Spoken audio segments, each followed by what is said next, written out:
Welcome back, everyone, to Random's Thoughts. It's been a while since I put together a YouTube video for, unfortunately, anything, and there are some reasons for that, but that's a story for another day. Today, I wanted to talk about my latest card gaming obsession and the recent balance changes as well as organized play announcements that are happening in the world of Mythgard. Now, in the interest of full disclosure, I did recently achieve partner level, I guess, with the Mythgard team and Mythgard the game. But this entire video is going to be everything from up here and in here, I guess. All my thoughts, personal thoughts on the way these balance changes will impact the meta, what my predictions are, as well as my feelings on the organized play schedule as a whole. So let's get right into it.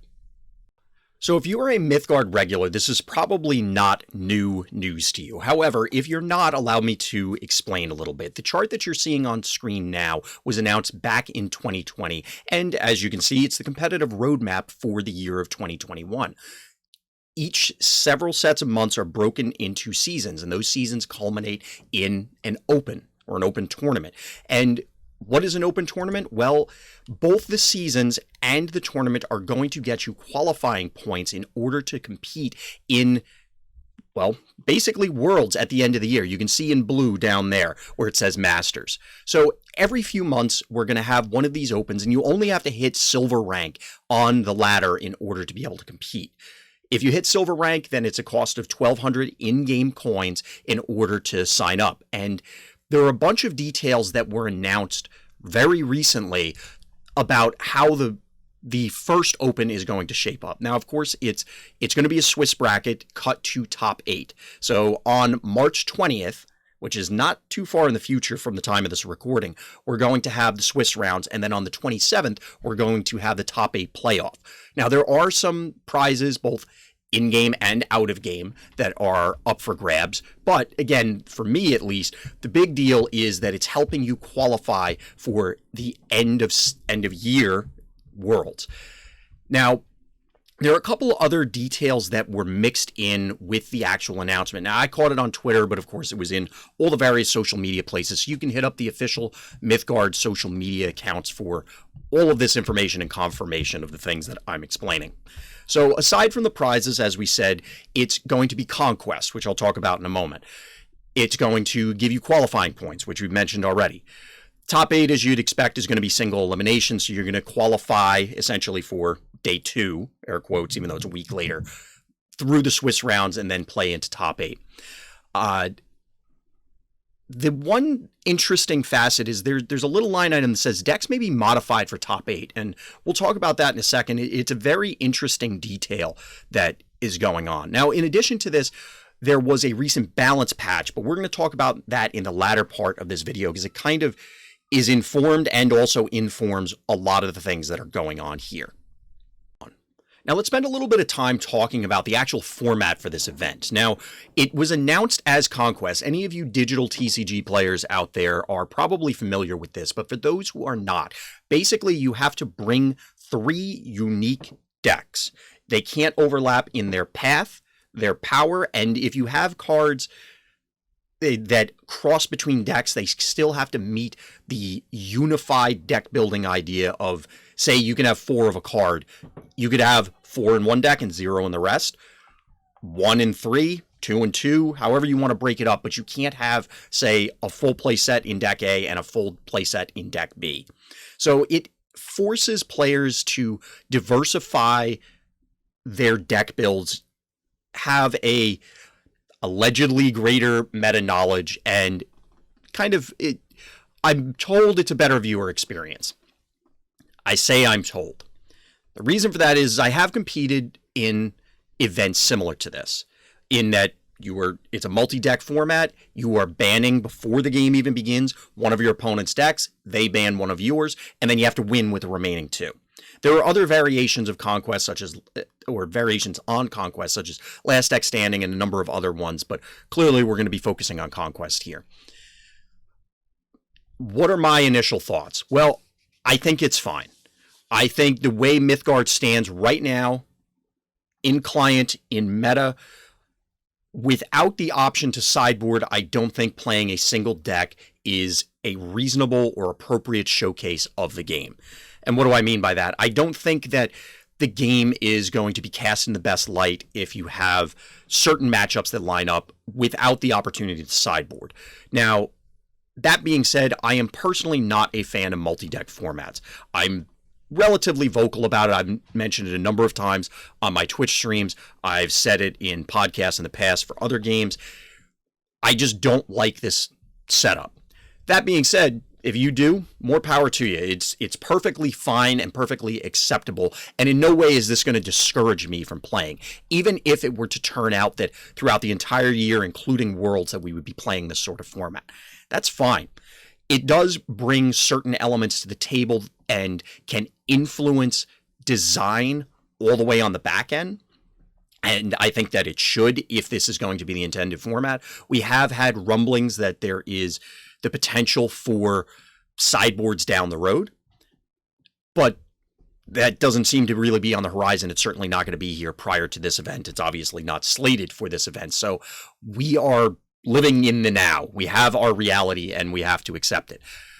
As I said, at the end of the day, I would prefer personally if it was something else. However, I think this is definitely a well-recognized format. It's a well-accepted format, and it does have its own advantages. As I mentioned earlier, it forces deck diversity so that a wider swath of the card pool hypothetically is going to be exposed to more players. Now, I say hypothetically, and I could go in a long dissertation as to my own feelings on Conquest versus single deck formats and where all of these things play out. I've done it multiple times on my Twitch stream, so you can feel free to watch some of those VODs or hit me up in Discord, and I'm always more than happy to run my mouth, as anybody will tell you. So bottom line is, I think this is something to look forward to, and I am very excited about playing in this event.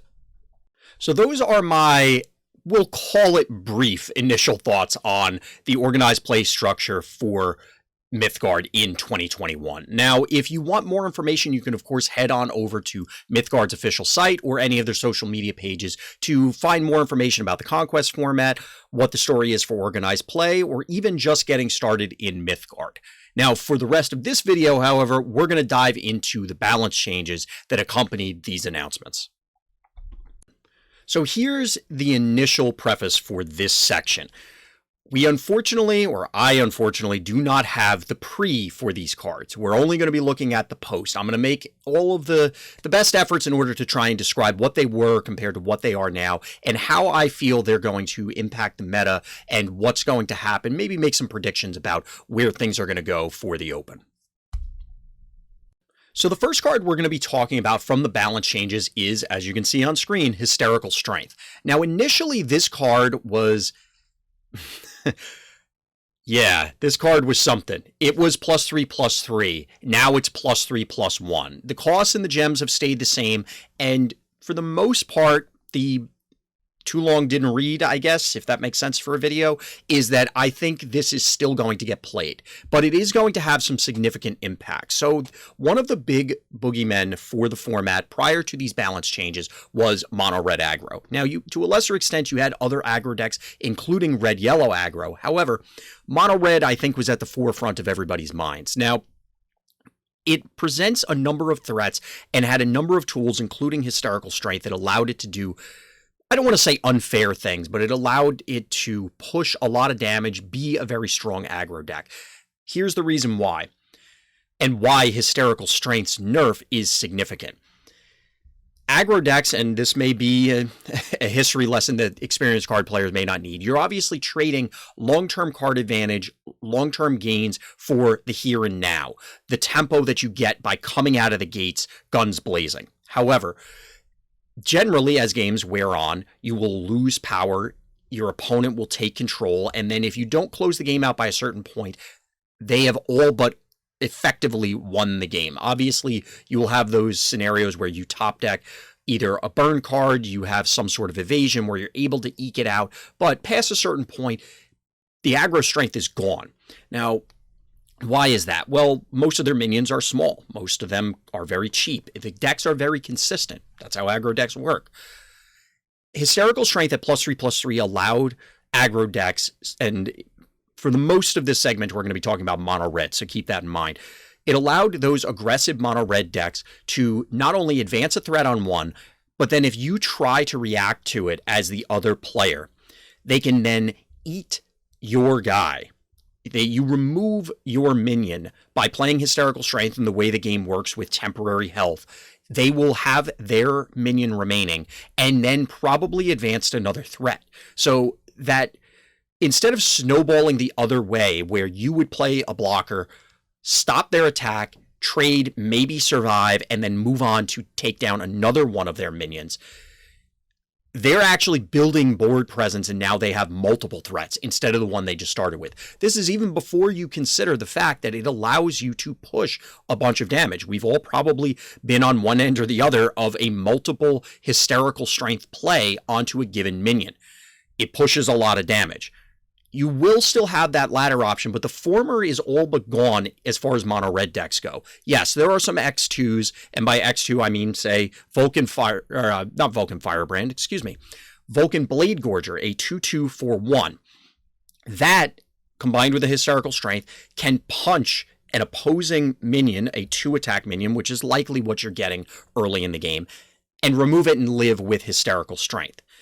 However, when you think about things like Carney Rioter, you think about things like Strigoi Pup, those suddenly have lost some value because they can no longer survive pushing through a blocker. Now, there's still significant threats. Carney Rioter is still a very strong card, but the scenarios are a little bit different. So this particular change is going to have downstream effects and therefore push the kill turn for these aggressive decks farther out, because you can't just build up an overwhelming board state that necessitates a board clear after you've already eaten a bunch of damage and then your opponent vomits more onto the board. You can contest earlier on with other minions by just playing something in front now, and it's likely to trade, and your opponent's Hysterical Strength will sit in their hand and only be pushing damage. Possibly. As mentioned with the Vulcan Blade Gorger and other minions, there are scenarios where they could still push in and survive. It's going to be less compared to what it was before. Overall, I would say that I feel this is a positive change and it's a worthwhile change. There are, as mentioned, other aggro decks, so the red-yellows of the world could still feature Hysterical Strength and not have too much of an issue. But this is something that has been brought up multiple times by the community, and the devs decided that now was the time to pull the trigger on this particular sort of change. There were other ones that had been bandied about in Discord or other locations, potentially making it +3/+0, having no health buff on this at all. There were other iterations that were proposed. I think this is fine. I think it'll work out for the positive in the long run. It's another blow to aggro, which is a little bit of concern to me, but ultimately, mono red has a lot of tools. Other aggro decks have a lot of tools. I think this is reasonable. And to the earlier point about having that trade-off between tempo and card advantage and how you're playing the game, this kind of fits. This makes sense that you're not just eating their guy and moving on and forcing 2-for-2s instead of it being a 2-for-1 somewhat away in favor of the other player, not the aggro player. Like I said, I think this is going to be beneficial overall. We'll have to see how it plays out. I don't expect that mono red is going to disappear. It's still a force to be reckoned with. It just clearly took a hit. We'll have to see what ends up being ultimately the best aggro deck. The next card up is Plague Maidens. Now, this is a strange one, and the reason I say that is because Plague Maidens, in the context of all the other changes, it appears to be a nerf. This card used to hit players as well, both the opposing player as well as the Plague Maiden player. However, in this case, I'm going to make the argument that this is actually a buff, and there's a few different reasons why. Notably, this card, especially in this color combination, allows you to run, quote-unquote, 4 board clears. Now, since mono red is taking a hit, it's a little bit further out. It's a little bit jumbled how Plague Maidens is going to interact with whatever the next aggro deck that comes up to the plate. But in green-yellow, you can run these alongside Misanthropia and therefore have 4 board clears that come down pretty early in the game, allow you to stabilize.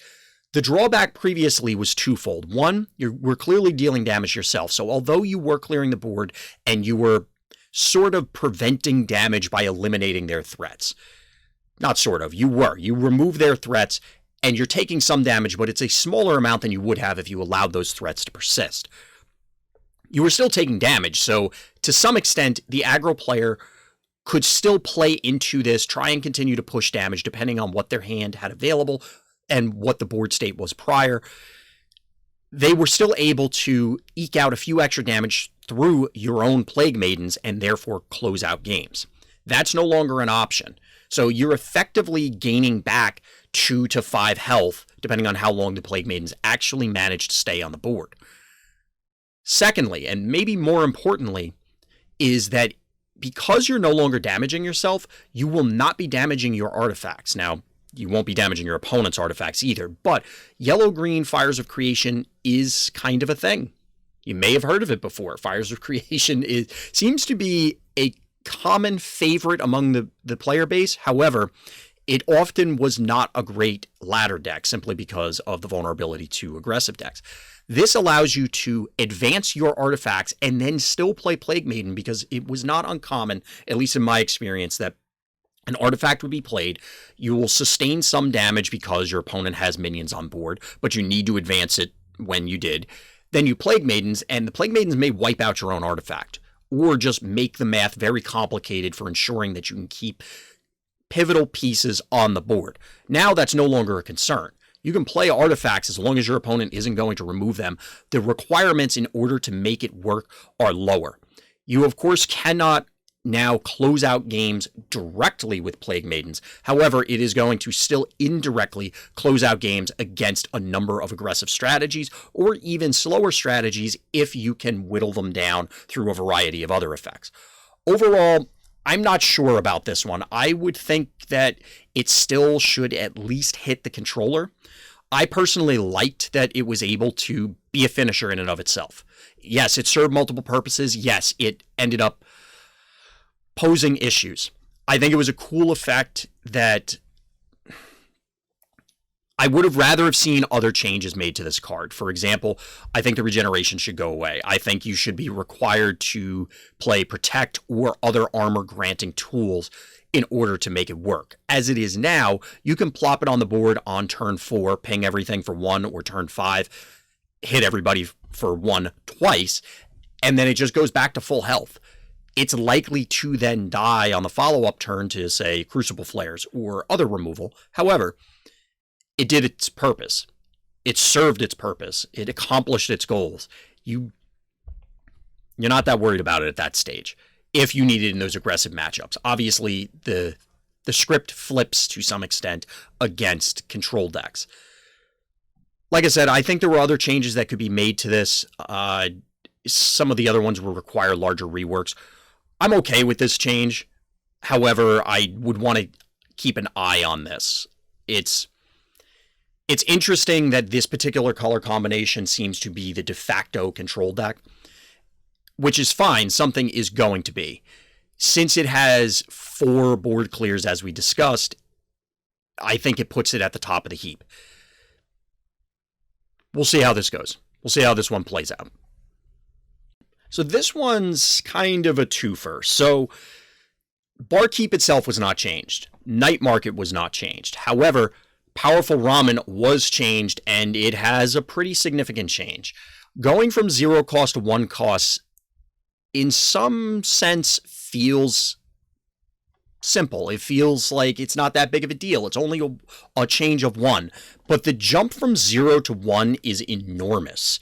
And this is going to drastically impact a number of decks, notably the green-purple Reanimators that I think they are colloquially called Reanimator decks, but realistically, they are Ramen decks, Disc decks, Smite decks, in that your actual kill condition in those builds is playing 45 Ramen over the course of the game. Obviously, that's not really what happens, but you're playing 45,000 Ramen over the course of the game, and you close the game out by just beating up your opponent via Smite, getting them into a reasonable range, and then closing the game out with your big threats or reanimating something and then supplementing the push from an early big minion with Ramen.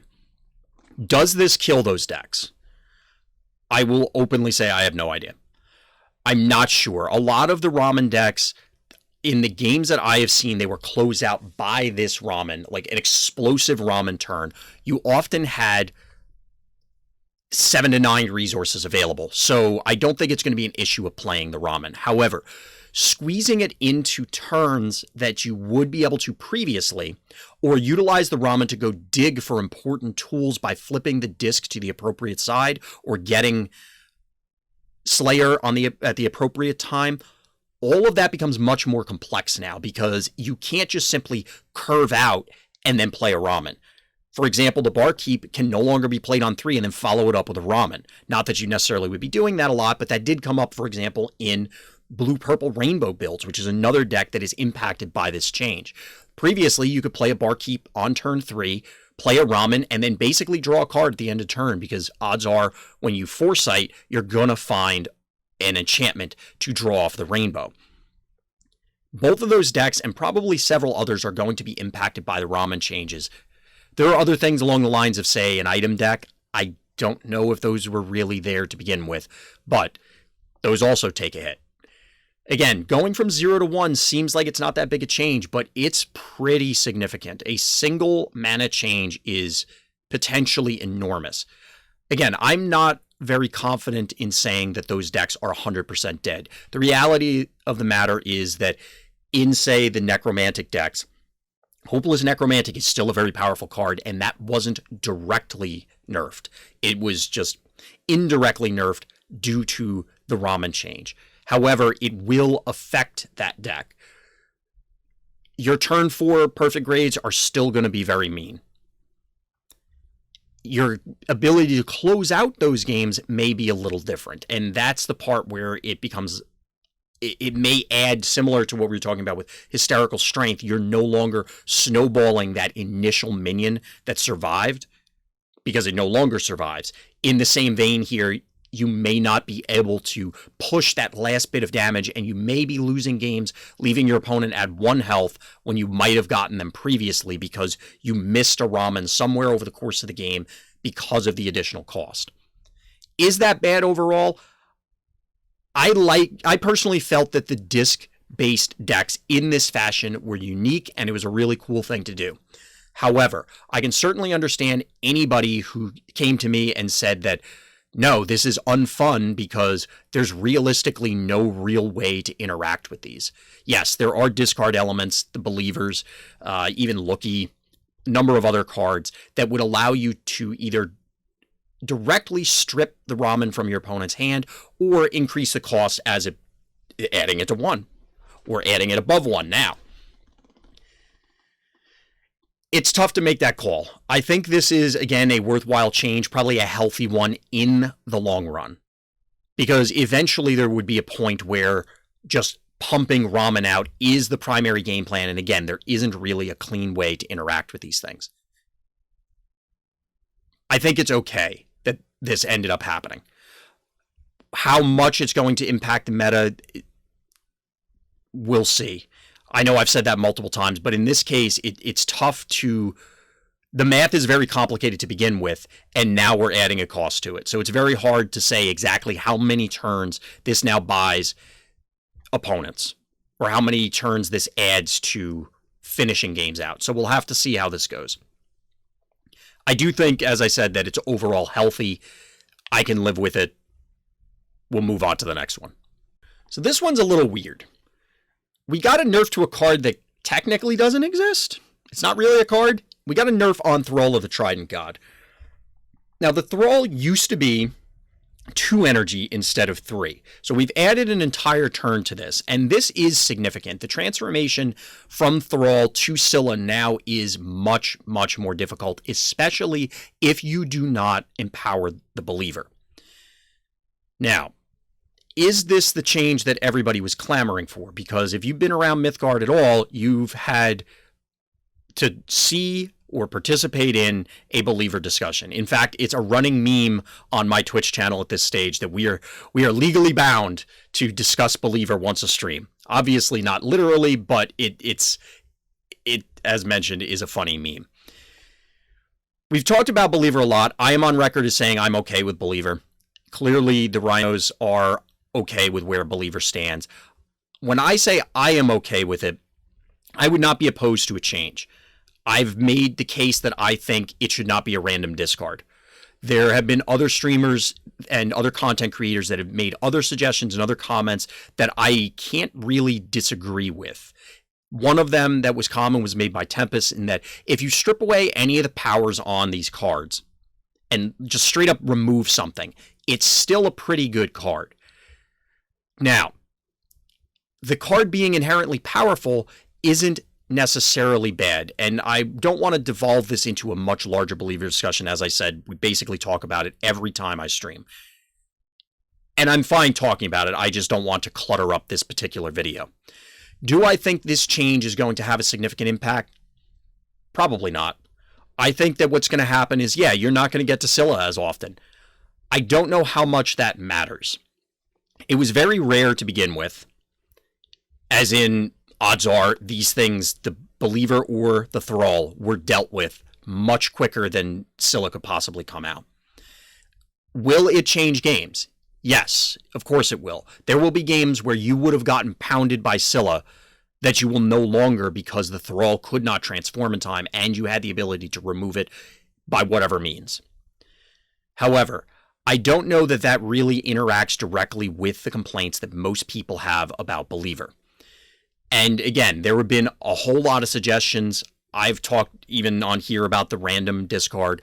There are other factors that could be changed. There's a whole lot of numbers and text on these cards. A lot of knobs and levers are available for changes, if they need to be made. And I think until we have the open, we're really not going to have a great glimpse. Ladder is a wildly different beast.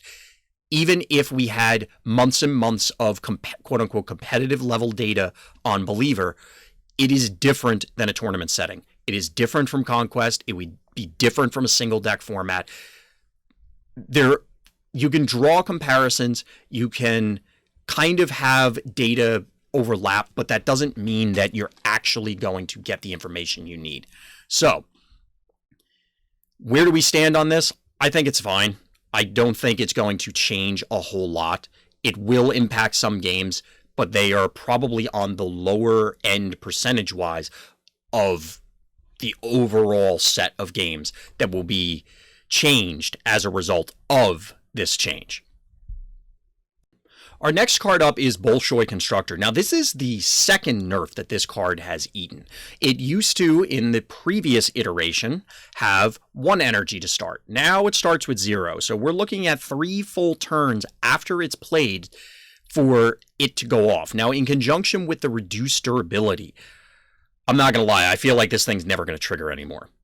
I could be wrong, but it was cutting it close with 6. The fact that you have to wait another turn and allow your opponent another opportunity to wail on this thing means that it's likely not long for the world. Now, this is an intensely powerful effect. You jump up the curve pretty far, and that's where it becomes a little weird for me. And this is the reason. I think ramp decks are cool across a whole bunch of games. I think ramp decks are fun. It's a very Timmy effect to some extent, where you just cheat, air quotes, something into play much earlier than it should. It's similar to Reanimator builds. So it allows you to, fill out your deck with super powerful cards or super fun cards that may not hit play ordinarily because you couldn't justify waiting until turn infinite to actually play them. The problem is that to some extent, in my opinion, ramp decks are not unlike non-interactive combo decks. Now, we don't really have those that much in Mythgard, but anybody who's played card games has a story at some point of, well, I played this format and this deck was just awful and required a whole bunch of bans or errata or card changes depending on the medium, especially if it was digital. The reason I say that is you don't really have, yes, you could blow up the Bol'Shoy Constructor before it goes off, but once it does, the damage is already done, and now your opponent is dropping enormous Timmy creatures or other spells to just dominate the board from now until you succumb under a wave of kaiju, kind of like this specific rim. And that's the problem. There's not much you can do at that stage because there's only a limited set of removal and tools that don't boil down to go faster. So you need to end the game before the ramp takes over, or you need to, for some reason, be packing a whole bunch of targeted removal that can deal with a constant stream of monsters. There are other decks that weren't necessarily Timmy-based that were doing other things, and again, the Plague Maiden change earlier that we talked about is another thing where you could jump up the curve and suddenly Plague Maiden someone to death way sooner than you could previously, or should be able to, quote-unquote. To some extent, I agree with this change. It's very dangerous, it's a very powerful effect. However, while it can be non-interactive to some extent, I personally really like ramp decks, as mentioned, and I think it would be cool to have these abilities. Other cards like Kolobok and things along those lines just aren't cutting it for the most part. At least as far as I've seen. Maybe somebody will prove me wrong. But this was, to date, as far as I've seen, and I haven't been playing Mythgard forever, but as far as I've seen, one of the, if not the most powerful, far and away most powerful ramp effect. I guess ultimately there's not much we can do about it. We're going to have to live with this change. Clearly, the development team felt that there was something wrong about this, the fact that they nerfed it twice.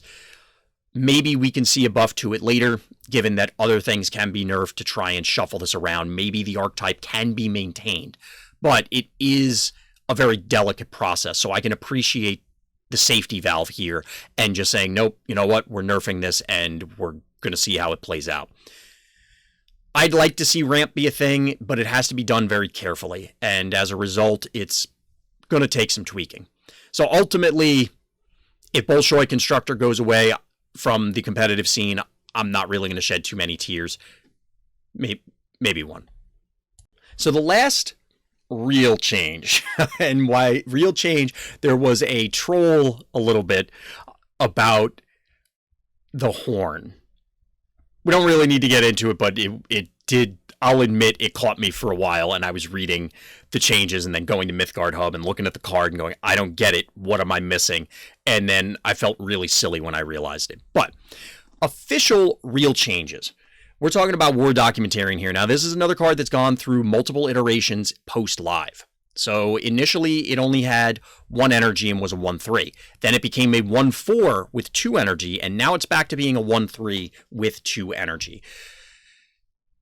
I really like this card in its very first iteration, and then nobody played it. I thought there was a lot of potential, and then it kind of fell out of my mind, to be perfectly honest. Like, I forgot the card existed.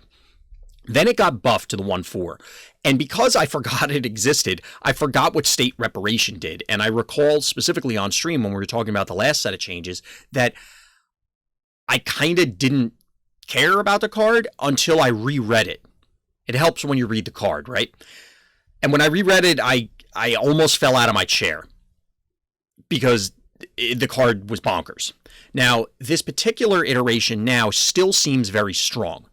It still allows you to do unfair things. And this is the kind of thing that is a lot of fun for me about Mythgard. And that is you can do some really, quote unquote, unfair and powerful things. Now, what if I told you could do them twice? That Traitorous Murmur, that Terminal Calculus, that Short Stag, whatever. It doesn't matter. You can do it again. Oh, you couldn't find your second Misanthropia? Well, let's make one. There are a lot of good things about this card. I do appreciate the way it's worded, that it has to be in combat, it has to be a friendly minion. It makes you jump through some hoops, but the payoff is really good. So I don't think this card drops off the face of the earth. I think it does too much. If it dropped back to its original status, we'll see. It is still pretty durable. Having 3 health means that it's unlikely to die outside of combat. It's very hard to deal, 3 or more damage via a single card in Mythgard.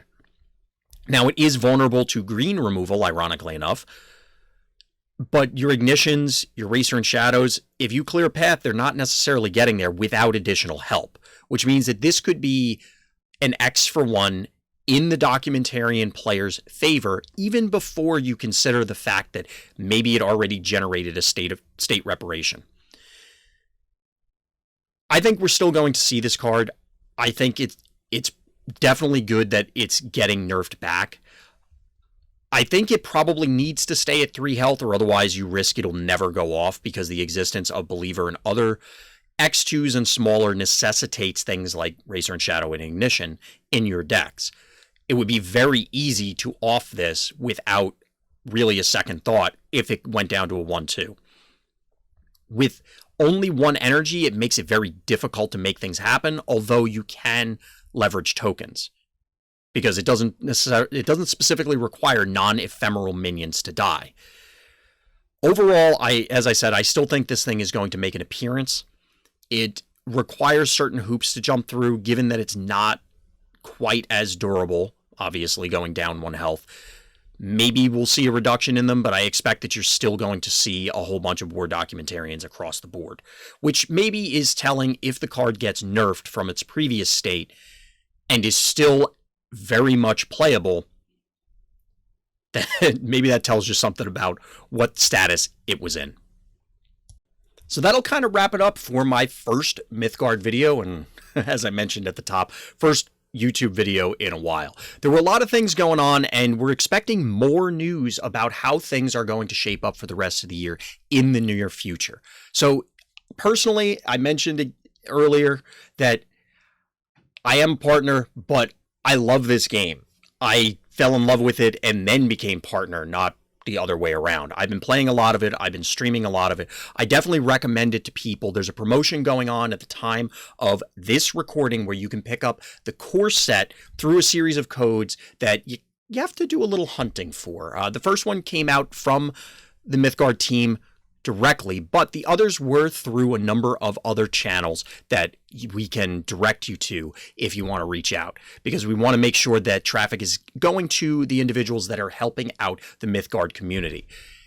Again, this game is a lot of fun. I definitely recommend it to people. I've been enjoying my time with it. I'm going to continue to enjoy my time with it because I figure I stream games that I'm going to be playing anyway, and I've been streaming Mythgard a lot, so take that as you will. But anyway, we're going to close up shop for this one. If you can, please subscribe on YouTube, because I definitely need some more followers there. Check out my Twitch channel, and you, of course, could check us out on Twitter as well. So as always, everyone, thank you for listening, thank you for watching, and Black Lives Matter.